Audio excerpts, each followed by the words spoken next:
그게 없어지면 당연히 우리 몸에 변화가 있을 수 있어요. 그게 뭐냐면 담즙을 농축을 시키지 못하잖아요. 그러면 장이 자극이 돼서 대변이 묽어지는 그런 증상이 나타날 수가 있고요. 심한 경우에는 약을 먹어야 될 수도 있고.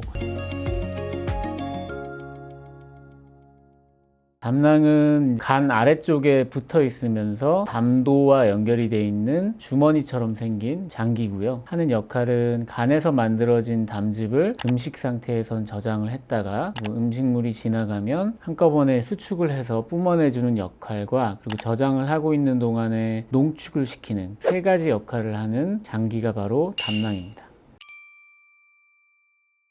담즙의 성분은 물과 지방, 그리고 단백질, 콜레스테롤, 담즙 산염, 빌리루빈 여러 가지 이제 성분들이 있게 되는데 그런 성분들이 어느 정도의 농축이 되는 역할을 하는 게 담낭인데 말 그대로 농축을 시키는 그런 장기이기 때문에 만약에 어떤 상황이 있어서 과농축되게 되고 담낭의 기능이 떨어지거나 그런 문제가 발생했을 때 제대로 짜내주지 못하고 정체가 된다거나 그런 문제가 있을 때 결정이 생기게 되고 그런 결정 자체가 생기고 나면 조금씩 커지면서 이제 담석으로 변하는 거죠.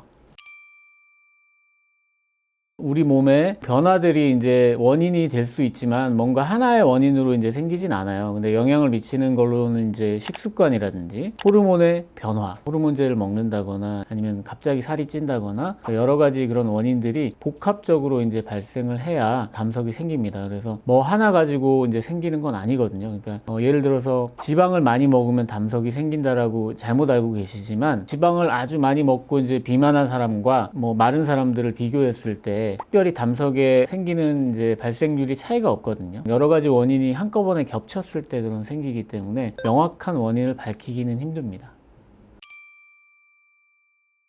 식후에 보통은 한두 시간 있다가 명치라든지 아니면 오른쪽 윗배가 비틀리듯이 아프기도 하고요. 아니면 뻐근하게 아프기도 하거든요. 그러니까 분명히 이제 대부분은 식후에 발생한다라는 것을 알고 계시면 되고 흔히 이제 위경련이라고 얘기하시면서 뭐 응급실을 가거나 병원을 가시는 분들이 많은데 그 위경련이라는 게 명치가 뒤틀리듯이 아픈 거를 위경련이라고 하잖아요. 근데 그런 위경련이라는 증상 자체도 대부분은 담석 때문에 생기는 경우가 많아요. 그래서 제가 말씀드린 그런 복통이라든지 또 이제 갑자기 소화불량이 심해진다거나 복통이 있을 때 등이나 오른쪽 어깨가 같이 방사통이라고 하는데 같이 통증이 있거나 심한 경우에는 뭐 구토 증상이라든지 발열 증상이라든지 그런 것들이 같이 나타나기도 하거든요. 그래서 그런 증상들이 뭐 심하게 오는 경우에는 뭐 응급실을 가게 되지만 약간 왔다가 사라지고 하는 경우 많거든요. 그런 경우에는 이제 혹시나 담석이 있을 수 있기 때문에 가까운 병원에 이제 내원을 하셔서 초음파를 해보면 쉽게 진단을 할 수 있거든요. 그래서 한번 그런 증상이 있으신 분들은 병원에 내원하시는 것을 추천드립니다.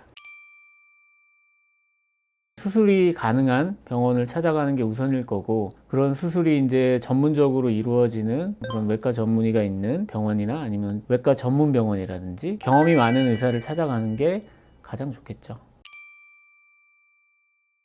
그게 없어지면 당연히 우리 몸에 변화가 있을 수 있어요. 그게 뭐냐면 담즙을 농축을 시키지 못하잖아요. 그러면 간에서 직접 담도를 통해서 십이지장으로 담즙이 내려올 텐데 그 묽은 담즙이 내려오겠죠. 그러면 이제 장이 자극이 돼서 대변이 묽어지는 그런 증상이 나타날 수가 있고요. 그런 증상이 심한 경우에는 사회생활이 되게 불편해 하시는 분들도 5% 내외로 있을 수가 있어요. 그런 분들은 이제 좀 더 수술 후에 식사 조절에 노력을 해야 되고 심한 경우에는 약을 먹어야 될 수도 있고 그런 변화가 있을 수는 있지만 대부분의 경우에는 시간이 지날수록 조금씩 좋아지는 경향이 많기 때문에 담낭을 떼고 나서 그것 때문에 많이 힘들어 하시는 분들이 그렇게 많지는 않습니다.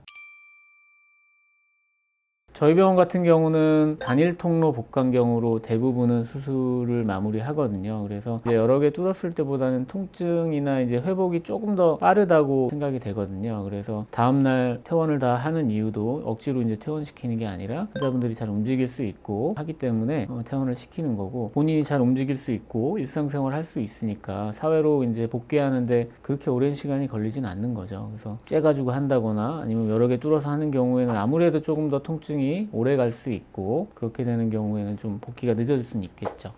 일단은 이제 건강검진을 하셨을 때 우연히 담석을 발견하시는 분들이 상당히 많은데요. 그런 분들 중에 증상 없고 하니까 지켜보시는 분들이 있는데, 일단은 담낭의 상태를 정확하게 전문의가 판단을 하는 게 중요하고요. 증상이 없더라도 수술이 필요한 경우가 꼭 있거든요. 처음으로 만약에 담석을 발견을 하셨다면 담낭을 수술할 수 있는 전문의가 있는 병원에 한 번은 내원을 하셔서 상태를 확인하고 앞으로 어떻게 치료를 할 건지 아니면 어떻게 경과를 볼 건지에 대해서 정확하게 들으시고 그 다음에 이제 어떻게 진행을 할지를 결정을 하시는 게 중요할 것 같아요. 그래서 검진만 계속 하시다가 되게 심해져서 나중에 오시는 분들이 꽤 있어요. 그런 경우는 뭐 수술도 상당히 난이도가 높아지고 환자분의 회복이라든지 여러 가지 문제가 될 수 있기 때문에 발견을 하셨다면 증상이 없더라도 한 번쯤은 내원을 하셔서 상태를 확인하시는 게 좋을 것 같습니다.